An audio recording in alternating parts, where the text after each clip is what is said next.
बिस्मिल्लाहिर्रहमानिर्रहीम। अस्सलामुअलैकुम जी, मैं सद्दाम अशरफ आपसे मुखातिब हूँ और आप मुझे वन पेपर MCQs प्रिपरेशन के हवाले से जानते हैं। आज हम डिस्कस करने जा रहे हैं जी इंडो पाक हिस्ट्री का। जो हमारे पास नेक्स्ट लेक्चर है वो है जी गज़नी जो डायनेस्टी, उसको हम डिस्कस करेंगे।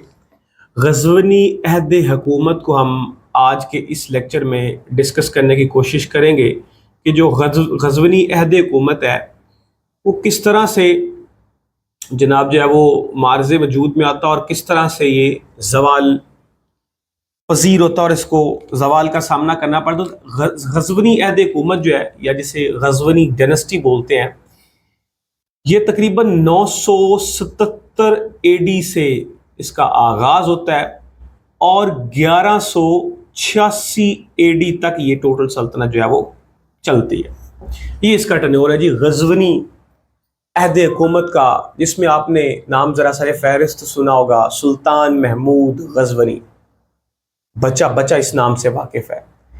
सुल्तान महमूद गज़नी साहब का क्या किरदार था इस गज़नी अहद हुकूमत में, इसको अभी हम आगे चल के डिस्कस करेंगे। तो ज़रा पस मंज़र समझिए गज़नी अहद हुकूमत का। इससे पहले हमने जनाब जो डिस्कस किया वो मोहम्मद बिन कासिम साहब के बारे में हमने डिस्कस किया कि उन्होंने सबसे पहले हिंदुस्तान के ऊपर अटैक किया 712 AD में।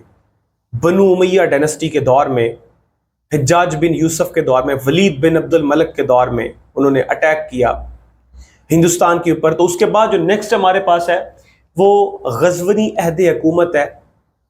इस तरह से गज़नी अहद हुकूमत के बाद हम गौरी फिर डायनेस्टी देखेंगे। तो अभी गज़नी अहद हुकूमत क्या है? गज़नी बेसिकली एक गज़ना जो है वो एक अफ़गानिस्तान का इलाका है, जिसे कभी हम अफ़गानिस्तान को खरासान कहा करते थे, खरासान की हुकूमत कभी कहा करते थे। तो खरासान में गौर का इलाका भी मौजूद है। इस तरह से देखा जाए तो गजना का इलाका भी मौजूद है, आजकल काबल भी मौजूद है। तो इस तरह से ये इलाके जो है वो अफ़गानिस्तान में, जिसे कभी खरासान कहा करता था, वहाँ पे मौजूद है। और वहाँ पे सुल्तान जो थे वो बड़े ज़बरदस्त किस्म के आबाद थे। एक नाम है जी अल्पतगीन साहब, जो है वो मैं यहाँ पे लिखता हूँ, ज़रा आप भी ये अपने नोट में इनको ऐड करेंगे। अल्पतगीन,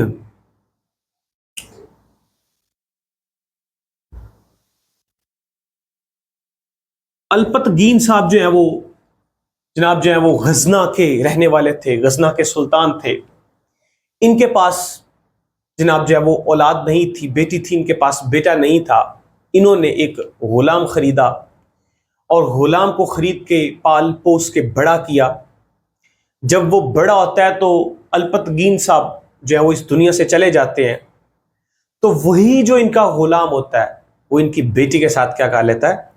शादी कर लेता है। और जब बेटी के साथ शादी कर लेता है तो फिर जनाब जो क्या करता है, वो गजना की जो हुकूमत है वो अपने हाथ में ले लेता है, गजना की हुकूमत को संभाल लेता है। तो अल्पतगीन साहब का जो गुलाम था, जो इन्होंने खरीदा था, उसका नाम क्या था? सबकतगीन साहब जो है वो अल्पतगीन के जनाब क्या होते हैं? गुलाम होते हैं। ये इनके क्या होते हैं? गुलाम होते हैं। और जब ये अल्पतगीन साहब मर जाते हैं तो उनके बाद सबकतगीन साहब गजना, ये जो गजना है, ये गजना पे जो है वो सबकतगीन साहब क्या करते हैं? वो अपनी हुकूमत कायम कर लेते हैं अल्पतगीन की बेटी के साथ शादी करके। फिर इस तरह से सबकतगीन साहब के हाँ एक बेटा होता है जिसका नाम क्या होता है? महमूद गज़नी। क्या नाम होता है जी उनका? महमूद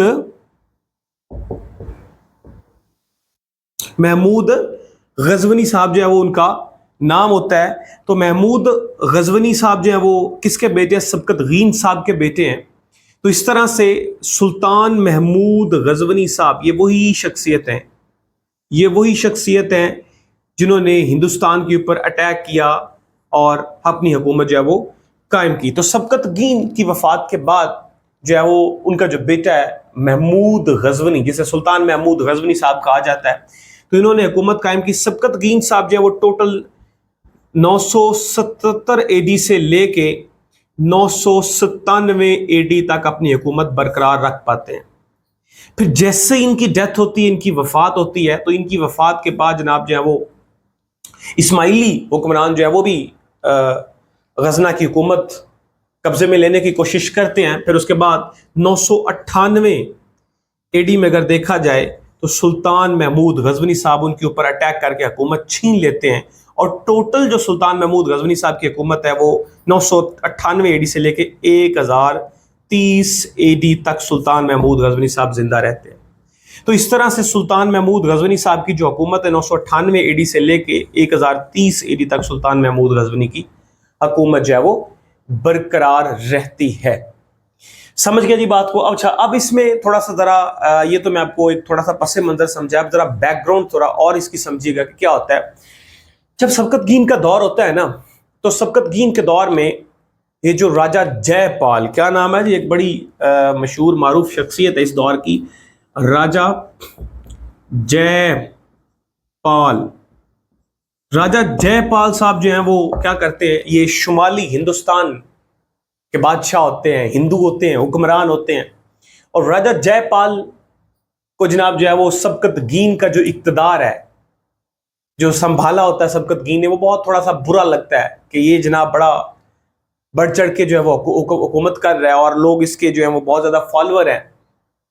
तो इस तरह से ये जो राजा जयपाल है ये गलती के साथ क्या करता है, गजना के ऊपर अटैक कर लेता है। गजना कहाँ पे यार, यहीं पे, ये देखिए हमारा मिसाल के तौर पे ये पाकिस्तान है, ये हमारा पाकिस्तान है, तो पाकिस्तान के साथ यहाँ पे अफगानिस्तान लगता है, इस साइड पे चाइना लगता है पाकिस्तान, इस साइड पे पाकिस्तान के इंडिया लगता है।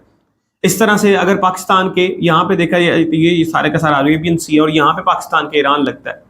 तो यहाँ पे ये जो अफगानिस्तान है ना, अफगानिस्तान में यहाँ पे इलाके हैं गजना अफगानिस्तान में, इस तरह से यहाँ पे काबुल का इलाका है अफगानिस्तान, तो ये सारे का सारा हमारे पास क्या है, पाकिस्तान है।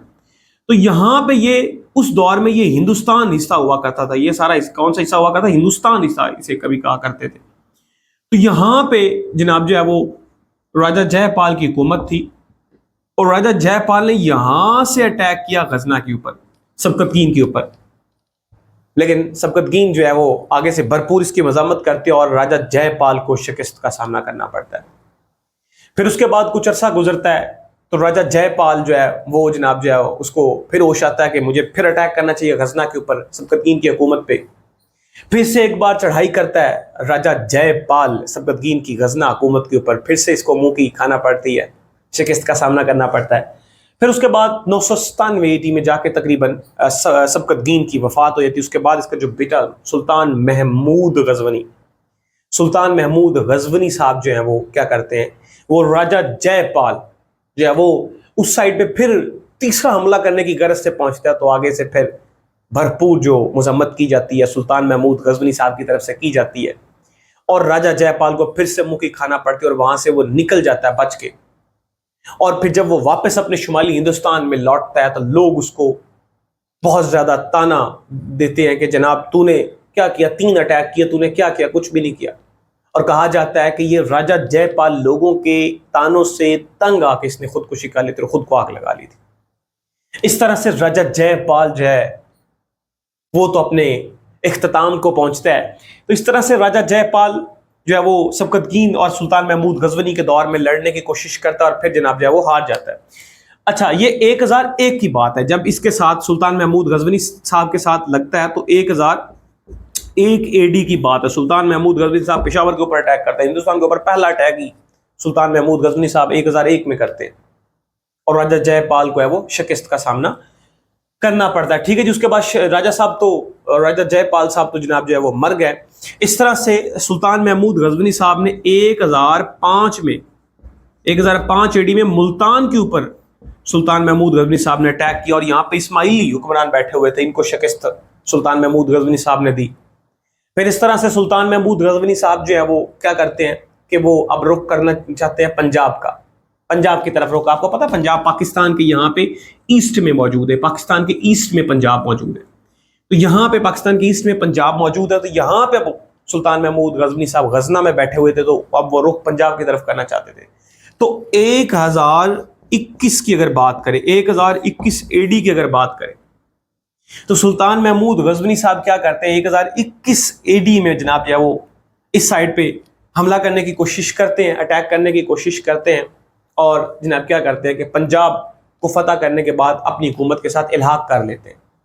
मुख्तलिफ राजा बैठे थे इस दौर में, अब सबका नाम याद करने की जरूरत नहीं है, ना ही वो आपसे पूछा जाएगा, बस आप इतना ज़हन में रखें कि कब अटैक उन्होंने किया, 1021 AD में जब किया, तो इस तरह से उन्होंने जनाब जो वो हुकूमत इनसे छीन ली, और लाहौर, ये जो लाहौर है, लाहौर का फिर जनाब जो है वो गवर्नर सुल्तान महमूद गजवनी साहब ने अपना बैठाया, जिसका नाम क्या था, अय्याज था।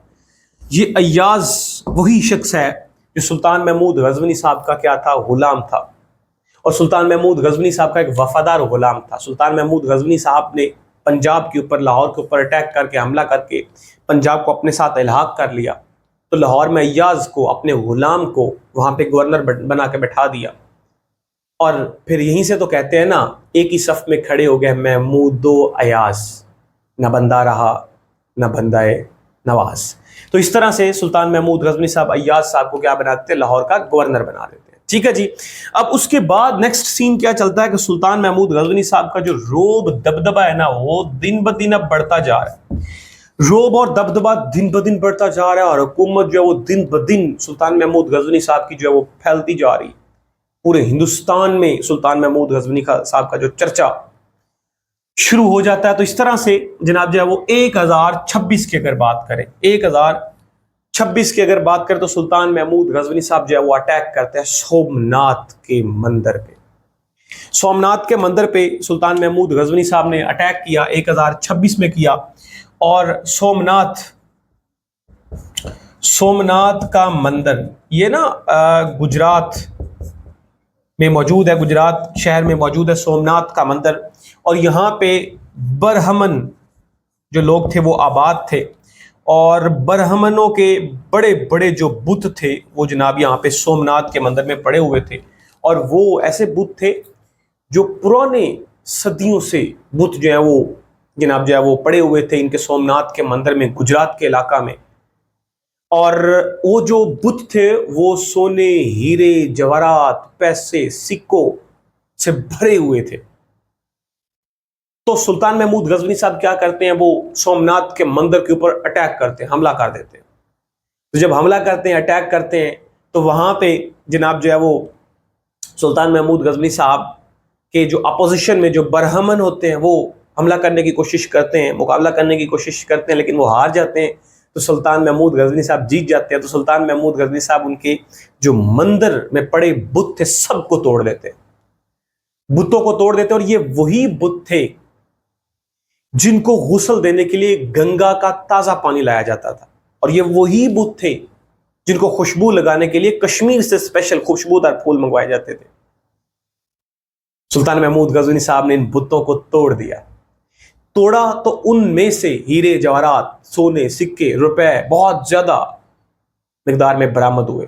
तो सुल्तान महमूद गजनी साहब ने वो जो दौलत थी जो बुतों से बरामद हुई, पैसे निकले, सुल्तान महमूद गजनी साहब ने मक्का, बगदाद, इस तरह से जनाब जो है वो गजना की जो मसाजिद थी और उनकी जो सीढ़ियाँ थी, कहा जाता है कि सारे के सारे पैसे वहाँ पे लगा दिए, उसमें इन्वेस्ट कर दिए। तो इस तरह से सुल्तान महमूद गजनी साहब जो है वो सोमनाथ के मंदिर भी तोड़ते हैं। 17 अटैक किए थे, सवाल आपसे पूछा जाए सुल्तान महमूद गजनी साहब ने हिंदुस्तान के ऊपर कितने अटैक किए, 17 अटैक किए थे। तो सुल्तान महमूद गजनी साहब ने एक बड़ा जबरदस्त किस्म का जो अटैक किया था सोमनाथ के मंदिर के ऊपर, तो उसके टुकड़े टुकड़े कर दिए थे। इसलिए, और सबसे ज्यादा जो सुल्तान महमूद गजनी साहब ने वहां पे नुकसान किया हिंदुओं का, वो बुत तोड़े थे। इसलिए इनका टाइटल जो, इनका जो लकब, इनको बुत शिकन भी कहा जाता है। इनको क्या कहा जाता है, बुत शिकन भी कहा जाता है। बुतों को तोड़ने वाला भी इनको कहा जाता है सुल्तान महमूद जो गजवनी साहब है। ठीक है जी। तो इस तरह से जनाब जो 1026 AD में वो सोमनाथ के मंदिर जो है उनके ऊपर अटैक करते हैं और अपना जनाब जो वो फरीजा जो है वो सर अंजाम देते हैं। फिर इस तरह से इसके बाद सुल्तान महमूद गजनी साहब सिंध के ऊपर भी अटैक करने की कोशिश करते हैं। ठीक है जी। अब इसके बाद आपसे सवाल मजीद क्या पूछे जा सकते हैं, ये सवाल पूछे जा सकते हैं। जरा मैं यहाँ पे लिखता हूँ, दो बड़ी पर्सनैलिटीज का नाम मैं यहाँ पे लिखता हूँ, अल बेरूनी और अली बिन उस्मान अल मरूफ दाता गंज बख्शली अजमेरी। ये दो बड़ी ऐसी पर्सनैलिटीज थी। इनका नाम है अबू रेहान अहमद अल बेरूनी। انہوں نے اپنا زیادہ تر وقت تو ہندوستان یعنی برصغیر کے باہر گزارا، لیکن بہت زیادہ تصانیف، بہت زیادہ کتابیں جو ہے وہ انہوں نے لکھی. تو یہ وہ دو شخصیت ہیں، یہ دو وہ پرسنالٹیز ہیں جو سلطان محمود غزنوی کے دور میں انہوں نے ہندوستان میں اپنا قدم رکھا. ہندوستان میں انہوں نے اپنا قدم رکھا. سوال آپ سے پوچھا جائے گا کہ کون سی ایسی پرسنالٹی جو سلطان محمود غزنوی کے دور میں ہندوستان میں آئی؟ تو البرونی صاحب ہیں، علی بن عثمان داتا گنج بخش علی اجویری صاحب ہیں. تو البرونی وہ شخصیت ہیں جو مسلمانوں کے سب سے پہلے سائنسدان ہیں، مسلمانوں کے سب سے پہلے سائنسدان ہیں، اور انہوں نے اپنی زندگی میں بہت زیادہ تصانیف لی، تقریباً 114 کے راؤنڈ اباؤٹ کہا جاتا ہے، مختلف زبانوں میں لکھی. عربک کہا جائے، عبرانی کہا جائے، یونانی کہا جائے، لاطینی کہا جائے، مختلف زبانوں کے بارے میں یہ اپنا نالج شیئر کیا کرتے تھے، لکھا کرتے تھے بکس. برصغیر پہ انہوں نے کتاب الہند لکھا. سوال آپ سے پوچھا جائے گا کہ یہ جو کتاب الہند ہے، کتاب الہند یہ کس نے کتاب لکھی تھی؟ یہ البرونی صاحب نے لکھی تھی. تو البرونی صاحب سلطان محمود غزنوی کے دور میں ہندوستان تشریف لے کے آئے. آج کل پاکستان کا جو صوبہ پنجاب ہے، اس کا جو ضلع جہلم ہے، اس کا جو گاؤں پنڈ دادن خان ہے، اس کا جو قلعہ نندانہ ہے، وہاں پہ بیٹھ کے البرونی صاحب نے اس زمانے میں سلطان محمود غزنوی کے دور میں زمین کا ریڈیس معلوم کیا، زمین کا رداس معلوم کیا. تقریباً 63-38 کلومیٹر کے راؤنڈ اباؤٹ البرونی صاحب نے وہاں پہ پنڈ دادن خان میں بیٹھ کے انہوں نے میئر کیا. آج بھی پنڈ دادن خان میں اگر آپ ڈسٹرکٹ جہلم میں جائیں، قلعہ نندانہ میں جائیں، تو آپ کو البرونی کی وہاں پہ لیبورٹری وہی دیکھنے کو ملے گی. وہاں پہ بیٹھ کر انہوں نے زمین کا ریڈیس معلوم کیا. اور آج کی جدید جو ٹیکنالوجی ہے، اس کے راؤنڈ اباؤٹ انہوں نے اس زمانے میں وداؤٹ اینی ٹیکنالوجی انہوں نے زمین کا ریڈیس معلوم کیا. تو اس طرح سے البرونی صاحب کے بارے میں یہ ہے. اور اس طرح سے یہ بہت زیادہ مختلف جو ہے وہ نالج جانتے تھے. مثال کے طور پہ علم نجوم جانتے تھے، میتھمیٹکس کا علم جانتے تھے. اس طرح سے ان کے پاس جو ہے وہ مختلف جو ہے نا وہ سبجیکٹس کا جو ان کے پاس جو ہے وہ علم ہوا کرتا تھا. اس طرح سے علی بن عثمان داتا گنج بخش علی اجویری صاحب جو ہے وہ پہلے صوفی بزرگ ہیں جو سلطان محمود غزنوی کے دور میں جناب جو ہے وہ ہندوستان آتے ہیں اور لاہور شہر آباد ہوتے ہیں دریا راوی کے کنارے پہ. آج بھی ان کا مزار یہاں پہ موجود ہے. ٹھیک ہے جی. تو انہوں نے جو اپنی کتاب لکھی کشف المحجوب، سوال آپ سے پوچھا جائے گا کہ کشف المحجوب کس شخصیت کی جو ہے وہ بک ہے؟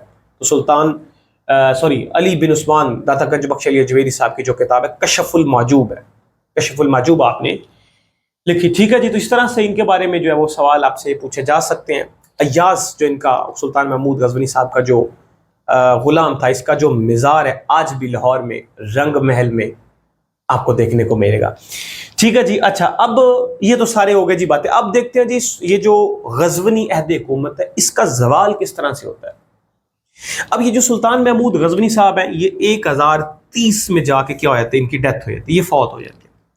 اب سلطان محمود غزنوی صاحب کا ایک بیٹا تھا، ان کا نام کیا تھا؟ مسعود تھا. ان کا نام کیا تھا؟ مسعود تھا. سلطان محمود غزنوی کے جو بیٹا تھا اس کا نام کیا تھا؟ مسعود تھا. تو سلطان محمود غزنوی کی وفات کے بعد، ڈیتھ کے بعد، جو ان کا بیٹا ہے مسعود، وہ جو ہے وہ اپنی حکومت قائم کرتے ہیں. اور وہ جناب جو ہے وہ 1030 سے اے ڈی سے لے کے 1040 اے ڈی تک جو ہے وہ اپنی حکومت جو ہے سنبھال کے رکھتے ہیں. اور پھر وہ اپنے ہی غلاموں کے ہاتھوں قتل ہو جاتے اور اپنی حکومت جو ہے وہ اپنے ہاتھ سے کھو بیٹھتے. پھر اس کے بعد مختلف جو تقریباً 10 کے راؤنڈ اباؤٹ جو ہے وہ غزنی جو ہے وہ حکمران آئے، لیکن بہت زیادہ ان میں سازشیں اور بہت زیادہ آپس میں قداوتیں جو ہے وہ آپس میں پھیل گئیں، جس کی وجہ سے وہ زیادہ دیر تک غزنوی جو ڈائناسٹی ہے وہ نہ چل سکی. اس کے بعد جناب جو ہے وہ 1173 میں تقریباً جو افغانستان خراسان کا علاقہ غور تھا، وہاں سے ایک بڑی زبردست قسم کی پرسنالٹی نکلتی ہیں، غیاث الدین محمد غوری. غیاث الدین محمد غوری صاحب جو ہے وہ کیا کرتے ہیں، 1173 میں غزنا کے اوپر اٹیک کرتے اور اپنی حکومت قائم کر لیتے ہیں. اس طرح سے جناب جو غیاث الدین محمد غوری صاحب کے جو بھائی ہیں شہاب الدین محمد غوری صاحب، وہ جناب جو کیا کرتے ہیں، وہ 1186 میں اٹیک کر دیتے ہیں لاہور کے اوپر، اپنی حکومت جو ہے وہ قائم کر لیتے ہیں. اب لاہور میں اس وقت جناب جو ہے وہ خسرو ملک بیٹھا ہوا تھا اور اس کا بیٹا بہرام بیٹھا ہوا تھا، تو غیاث الدین محمد غوری صاحب اسے پکڑتے ہیں، گرفتار کرتے ہیں، لاہور کے اوپر قبضہ کر لیتے ہیں اور ان دونوں شخصیت کو اپنے بھائی کے پاس غیاث الدین محمد غوری کے پاس بھیج دیتے ہیں۔ اس طرح سے غزنوی عہد حکومت کا زوال ہوتا ہے اور غزنوی عہد حکومت اپنے اختتام کو پہنچتی ہے۔ تو یہ ساری معلومات تھی جی غزنوی عہد حکومت کے حوالے سے۔ یہی سوال آپ سے پوچھے جائیں گے، ہم کوئی ہسٹری کا لیکچر آپ کے ساتھ نہیں کر رہے یا کو ہم کو اس میں پی ایچ ڈی نہیں کر رہے، to the point basic study کرنی ہوتی ہے، 1 پیپر MCQs کی یہی تیاری ہوتی ہے PPSC کی۔ تو اس لیے آپ ان کو اپنے ذہن میں رکھیں، ان سوالوں کو جو ڈسکس کیے ہیں یہ پیپرز میں پوچھے جا سکتے ہیں۔ اس طرح سے ایک کمپیکٹ فارم میں آپ کو لیکچرز دیکھنے کو مل رہا ہے، زیادہ ڈیٹیل میں جائیں تو آپ بور ہو جائیں گے۔ ٹھیک ہے جی، تو یہ ہمارے پاس ہے جناب غزنوی عہد حکومت، اس کے بعد غوری ڈائنیسٹی کا آغاز ہو جائے گا، پھر اس طرح سے اس کے بعد دلی سلطنت کا آغاز ہوگا۔ اس طرح سے ہم انڈو پاک ہسٹری کے لیکچرز کو لے کے چلیں گے ایک ترتیب کے ساتھ، یہ لیکچرز آپ ترتیب کے ساتھ سنیں۔ ٹھیک ہے جی، چلے میں امید کرتا ہوں کہ میں آپ کو آج کا لیکچر سمجھا پایا ہوں گا۔ اپنی دعاؤں میں یاد رکھیے، مجھے اجازت، اللہ حافظ۔